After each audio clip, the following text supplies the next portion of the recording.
We're back in Korea! Whoa! Oh, your reaction, Simon. We're back in Korea! Oh, yeah! So for those of you that don't know that Simon is the Kool-Aid man. Oh, kick through your window! Ready for some Kool-Aid!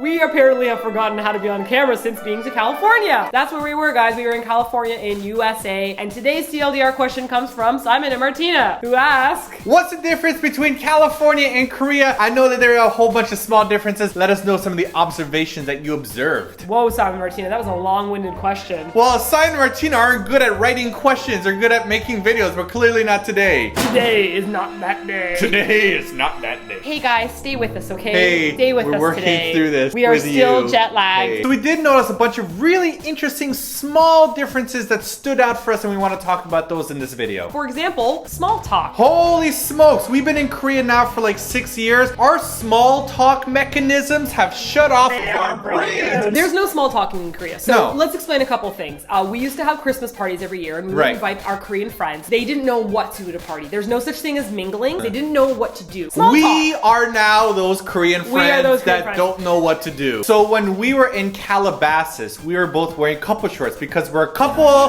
and we like wearing couple clothing. Deal with it. The whole point is that there was a guy we don't know who was just like, I take it there was a 2-for-1 sale. And the two of us are like, he's talking to me. Yeah. Yeah. There was a sale. 2-for-1 sale there was. And then we just shut down. And then he's like, I take it next you're gonna be dyeing your hair the same color. And I'm like, I think about what? he's still talking to us. Still talking to me. Now we can't lose each other in a crowd. Light turned green, let's go. And we like shoveled across the street and they're like, have a good. And we just like ran for it. It's the same thing when we went to Pepperdine University for the Liberty North Korea conference. When we drove up, the security guard, he had his gate down and he's like, so what are you here for? And we're Show like, the badge. "Yeah, we're like, here, Liberty North Korea conference, this is our badge. Instead of him just saying, okay, and opening the gate, he started asking us about, oh, so what are you doing at the conference and this and that? And I'm thinking to myself, our transaction is over. I have given you the documentation to prove that I am in here. Release your hold on me. Let me carry on with my life. But I understand he was being friendly. He wasn't being rude. It's just like, I'm not used to doing those kind Yeah. of talking things. So many people commented on my hair and I was like, oh, like I didn't know what to do. People are like, oh, I like your hair. Where'd you get the dye from? And I'd be like, oh. So Korea has broken us. Our ability to small talk. It's over.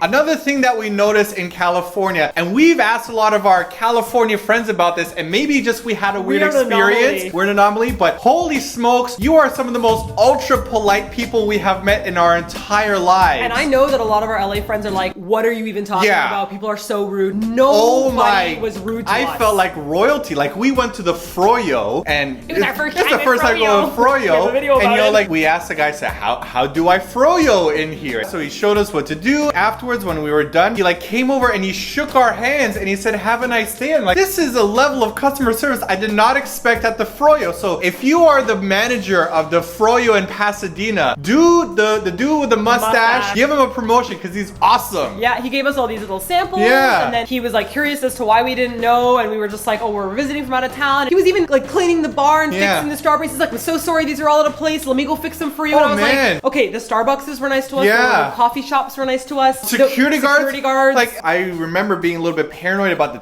TSA, but like everybody was so nice talking about like your airports. hair and a style and Tattoos, everything. yeah. Just like everybody is so nice. Parking people were really nice. Yeah. LA people. And oh wait, the cops that we chatted with at the Kogi barbecue. I was expecting to get a taser up the butthole, but nobody tasered me. Yeah. Everybody was so friendly. So we have an upcoming video where you guys are gonna see American cops on camera Yeah. chatting to us about their favorite food truck. I was under the impression that I couldn't videotape them, so Yeah. right away we were like, no, I don't want it. 25 to life. I don't want that. No. Taser, Stop this thing. I have something interesting I want to talk about that Martina isn't interested in. When we came to California, we only prepared a whole bunch of beachwear, like tank tops and shorts, because I thought California, Okay. I was expecting like shaking boobies everywhere in bikinis and like people short just on shorts. surfboards. I would like to blame What? media for that, by the Yeah. way. You would made me under the impression that girls were like in bikinis. All the hip hop songs that are talking about California, Yeah. Double B's got them topless in the sun. And all what the this woman nonsense. read in weather, that's what people go to California for. The weather in California is cold. No! We were really cold there. I didn't pack a single pair of jeans. No. Or a sweater, a hoodie, nothing. We arrived in California and the two of us were like... My nipples instantly out there. Okay. Freezing cold. It was freezing on the Yeah. beach. Couldn't go swimming because the water was icy cold, by the way. And nighttime, you have your windows open and you're just freezing cold. You don't need air conditioning in the nighttime. We were told this because California has desert weather, so there's no humidity. I have no idea what the hell that means because I've never lived by a desert. And So is Las Vegas the same then? Let us know. Is Las Vegas the same? Does it mean it's really hot during the day and it's really like freezing cold at night? Korea is humid as hell. We've got monsoon season happening. I've got every part of my body sweating right now in the studio with air conditioning Yeah, on. it's just hot here, It is guys. gross hot here. California,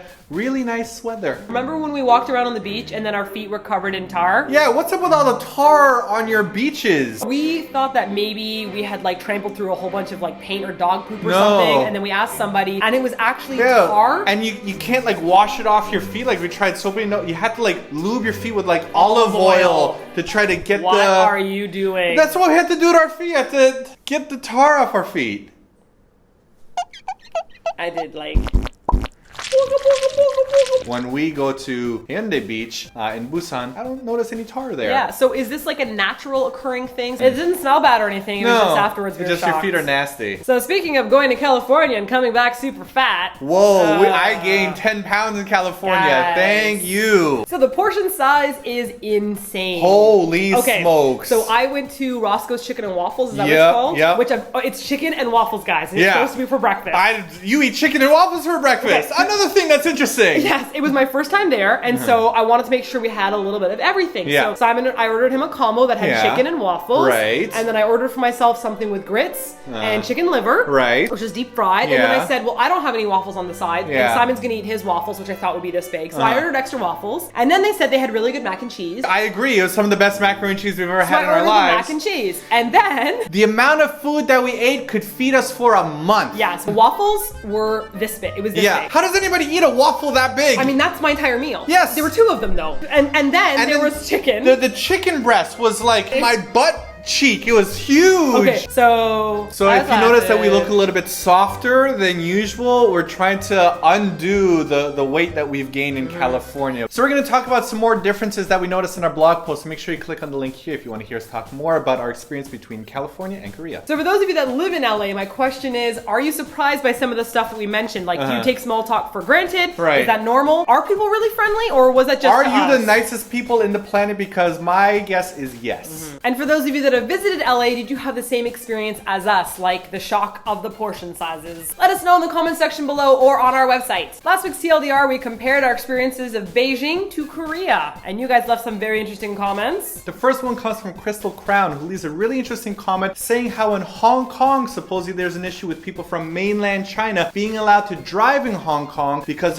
driving skills in China are very different than the rules that they have in Hong Kong. So supposedly there are issues there now that I don't know about. I'm not necessarily sure if I'm allowed to say mainland. I thought that I was like used in an insulting way sometimes. I have no idea. I remember there was a discussion about that online somewhere. So sorry if I offended anyone. I'm just saying what the comment said. Stokyex left a comment saying, I'm not sure about the rest of you guys in the USA, but I'm from Florida and it's quite common to see guys walking around shirtless, showing off their muscular bodies such as his own. Yeah, I read a lot of comments from people in the US saying that there are a lot of shirtlessness. Like even in Utah, there are a lot of shirtless joggers. They said in Vegas, there's a lot of shirtlessness happening in California, as well. there's a lot of shirtlessness. We saw some shirtless people in California as well. We did. Speaking of shirtlessness, Sepia Lipas tells us a story about how when she was in Korea a little while ago, she was at this pottery festival and the Japanese guy wound up taking off his shirt because it was really hot. And he wound up getting scolded for taking off his shirt. And people in Korea told him it's a big no-no. And he was very embarrassed, which leads to the next question. Taeyang, how do you survive in this country? Maybe he's wearing a It's a t-shirt contradiction. of abs. He's this wearing whole Spanx. time. That's he's just like wearing like a full body Taeyong's Spanx. actually like a really overweight dude, and Exactly. then he just puts on his Spanx. Mission accomplished.